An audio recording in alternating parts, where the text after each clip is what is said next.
Hey guys, Infidel1258 here. Today I'm going to share with you a clip from a recent live event. And in this conversation, we're going to talk about both why you should be optimistic about Splinterlands today, plus what are some of the major economic hurdles that are standing in front of America and the globe, as well as Splinterlands, that might give us cause for concern. So it's really what can we be excited about, plus what should we be worried about. And this is from a recent live event. If you want to be present for these live events, maybe consider supporting the YouTube channel or liking and subscribing, and you might find your way into more of these. I do them weekly. If you're new to my channel, we talk about Splinterlands all day every day. And if you leave comments below that turn into videos, understand that you have an opportunity to win a free plot of land. Like this commenter. Thank you so much. Have an amazing day. God bless. Nigel goes, Dwayne, could you talk about what we have to look forward to on the short-term horizon? Game feels stagnant. All this controversy with bots, macroeconomy, uncertainty, struggling to find optimism at the moment. That's fun.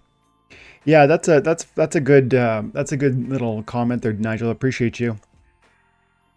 Yeah, I mean, part of what I want to say to that is that I don't necessarily agree that there's like a stagnation right now, but I can put myself in a mindset. I can frame an argument for how there has been to some extent some stagnation, and then I can simultaneously make an argument for how this is like a wild moment and there's just a crazy amount of things happening. And I think the truth is probably somewhere in between, right? That's maybe the best way to place that. What do I mean? Well, what's going on? We got the first ever promo card that's, you know, multi-splinter. That's pretty cool. And I know one of your points was that there's a lot of controversy. You were talking about the DAO, but I think in some sense the Zyriel card is a bit of the controversy also. Like, it just feels like there isn't one thing, whether it's, if you look at the Mav chat, if you look at Zyriel, if you look at DECB and how that didn't return us to peg yet, if you look at how land hasn't launched yet, if you look at how the new game modes, like, you know, draft mode tournaments, or, you know, boss modes, or these things that we've battles 2.0, there's so many things that we've longed for, or that we hoped would be amazing, or that would be like really powerful. SPS is falling back a little, 2.5 cents. I think it's 2.35 cents or something. There's just a lot of things where we had a certain amount of optimism, and then some of it's kind of falling flat. And so I think that's how I respond to what you're saying. Like, I do echo what you're saying. There's a degree of disappointment maybe, or frustration with where we're at right now. But I just feel like I could easily grab that same view and just flip it on its head and be like, wow, you know, on the one hand, is Zyriel everything we wanted? No. Is it a really cool, amazing artwork, brand new promo legendary that has the first ever of its kind multi-splinter? Dude, that's cool. Did DECB return us to peg perfectly? No. Came pretty close during land launch and when we were burning, and we already know that there's going to be more mechanisms that are coming for land with the staking and the cards. You have to put the DC into it and then the soul bounds, and when we have to put so I just feel like we were at like what? I think we were at like 600 Splintoshis at one point. Now I think we're at 850 Splintoshis. So again, is it everything we wanted? No. Have we come away, you know, have we improved the situation? I think so. And I think the truth is we probably could approach all these conversations in the same way. Even the DAO controversy, right? There was the controversy around, you know, he shouldn't have voted at all. Maybe if he did vote, like, voting no was the wrong play. But then the guy comes out and, you know, speaks publicly, which was one thing we all called for and we got. And then it became a yes vote. So it's as if, like, I feel as though there's been reason for frustration and disappointment and all that, but at the same time, there's been lots of silver lining. And when we talk about like looking toward the future with Splinterlands or with NFT blockchain based video games, I mean, wow, my confidence hasn't been shaken at all. Like, I mean, Splinterlands like I just said, okay, is it middle of June? I think, like, I just looked at this, middle of June. We're expecting the town hall. The land. I'm looking at the town hall notes. Okay, Weirdbeard land 1.5 mid June. So that's the card staking, and then I imagine that's when the DEC is necessary to place in there. What's that going to do to DEC? What's that going to do to card pricing? Is this going to renew an interest in land? So that right there is one topic that has 3 ramifications that are going to be, I think, are significant. Also, Zyriel, love it or hate it, this card is, how long is it available for? It's available for another 29 days. 3,000 units have sold so far. I think 15,000 was the maximum. That's a pretty good push in the first day, but things are quieting down. Now, if this sits or stagnates and we end up getting 3,000 units sold with the last few days remaining, that's a totally different view on Zyriel than currently. Maybe you hate it, but it's like, hey, well, I hate it, but I hate it because in part there's gonna be 15,000 BCX at that price point. Well, if there's 3,000 BCX available total ever, and it's the same price point, that transforms the conversation on its future, not just utility. It doesn't really speak into the utility, but it speaks into the price point, right? Because just supply versus demand. And so I think watching this is exciting over the next 30 days.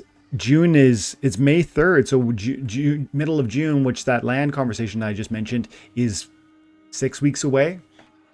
That's 2 things with several ramifications.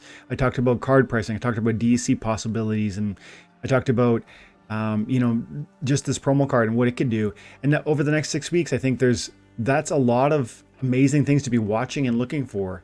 And there's tons of other things too. Like there's stuff about guilds, and there's stuff about cool tournament partnerships, and then there's other games in the blockchain. And I think pretty soon we're going to see the tower defense, which I think looks neat. I'm enjoying Golem Overlord, playing it every day, and the prices have been falling lower, but I'm just kind of using that as a dollar cost average opportunity.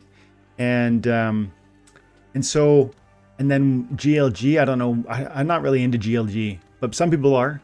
With this new Dino partnership, this is something too. I can't speak to, let's say, in depth at this point, but I'm saying there's a ton of things happening right now, and some of them are going to come to like fruition.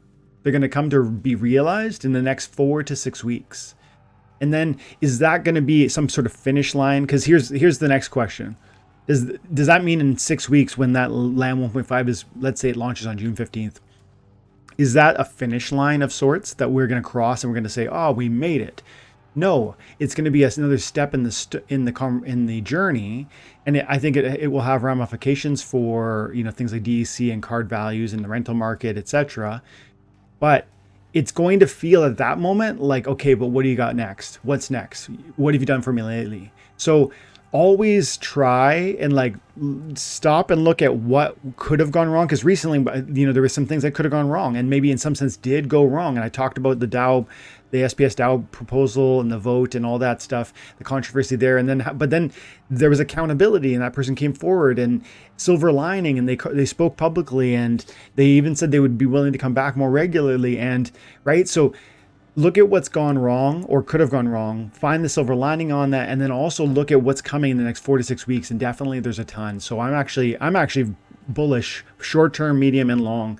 Nothing to me has changed, even though your comments spoke into like the broader macro conversation. Because man, you're right. There's reason to be nervous around, for instance, what is the U.S. economy going to do with their interest rates? And the thing is, they can't keep raising them. Because even though I think it was Greenspan who famously said America can never go bankrupt because they can always print whatever money they need to pay whatever debt they have.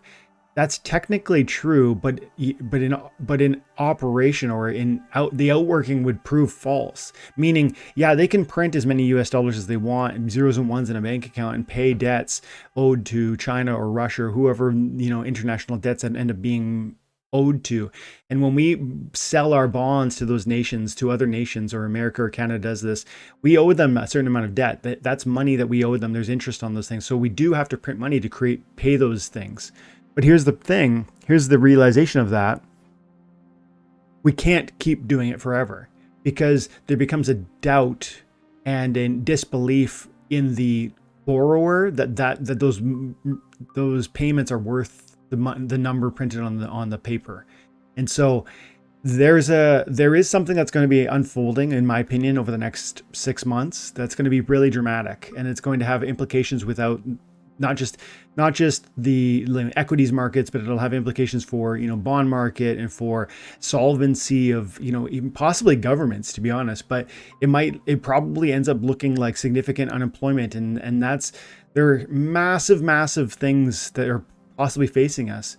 But here's the thing, we can position ourselves in, even now, enjoying something like this that's been thriving and has an opportunity to provide some sort of long-term financial opportunity out of an piece of entertainment. Because again, Splinterlands has always been a form of entertainment that provides trivial rewards for your time and attention, and those trivial rewards can add up and snowball over a long time horizon. And so is that, now are we talking 4 or 6 weeks away, or even 4 or 6 months away? No, we're talking, next bull run. So is that 1 year, 2 years, 3 years? I don't know when that is, but I'm just quietly doing what I do, and I have been for a while. My accumulations on my dailies, let's have a peek at that quickly before we check back in with the chat. Because I just mean, like, I'm just claiming every day 10, 15 chests every day, and I'm just adding up all these soul bounds that are currently not worth anything. And SPS, I'm stacking SPS like crazy, and I'm over 105,000 or something like that. 16 chests, 12 chests, 6 chests, 101 on my season, 20 on that daily, 19. And yes, I'm spending DECB to get some of these big chest payouts, but man, that's because I think these assets have value in the long term. So is there financial kind of hardship and concern in the near future? I think probably there is. But I think Splinterlands has already been like weathered that battle, right? Haven't we? Like, I mean, Bitcoin was down at, was it 14,000 or something? Or was it 15? I forget what it was, but things rocketed down, and Splinterlands just turtled up and armored up and just weathered the storm. And now here we are, it seems to me, climbing out. And I think we have reason for optimism within this thing that we're doing. And just, again, patience, guys, patience. It's not going to be days or weeks or even months, but over years, the trivial rewards that we get through this form of entertainment can be meaningful. And I feel the same way about these other NFT blockchain-based video games. Like I'm excited about Tower Defense. I'm excited about Golem Overlord. I'm not really, if I'm being perfectly honest, I'm not excited about GLG, but that's because I'm not a soccer person, and also I don't see anything that's like I can use yet. You know what I mean? So show me when there's something. I don't want to just open a card. Splinter Forge, still, I haven't really gone deep on it, but I'm interested. So the point is, I feel like there's tons to be excited about. The question is, do we have the patience to wait long enough to see it be realized? Thanks for the question, Nigel.